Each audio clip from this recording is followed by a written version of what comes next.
خبر شامل کرتے ہیں پنجگور سے۔ لیویز کو پولیس میں ضم کرنے کے خلاف پنجگور کے سیاسی اور سماجی شخصیات، علماء کرام، تاجران، کمیٹی، ٹریڈ یونین میدان میں آ گئی۔ پریس کلب میں لیویز فورس کے حق میں یکجہتی قومی جرگہ منعقد کر کے حکومت سے فیصلے پر نظر ثانی کرنے کا مطالبہ کیا گیا۔ جرگے میں ممتاز سماجی اور سیاسی شخصیت اور جمعیت علماء اسلام کے ضلعی نائب امیر حاجی عطا اللہ بلوچ، معروف سیاسی اور قبائلی رہنما میر ہیپتان ظہر وزئی،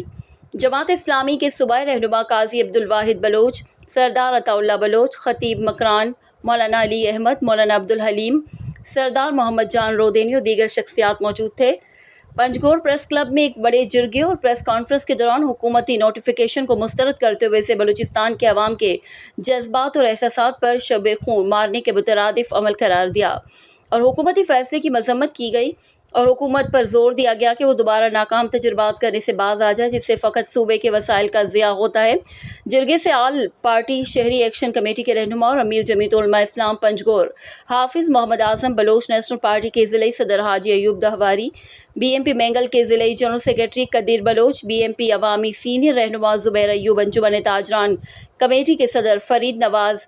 بارڈر بچاؤ تحریک کے رہنما سعود داد، مارس فاؤنڈیشن کے چیئرمین، جے یو آئی کے مرکزی رہنما حاجی عبدالعزیز بلوچ، سیاسی و سماجی شخصیت کفایت اللہ بلوچ، سماجی رہنما عادل ارباب، سول سوسائٹی کے رہنما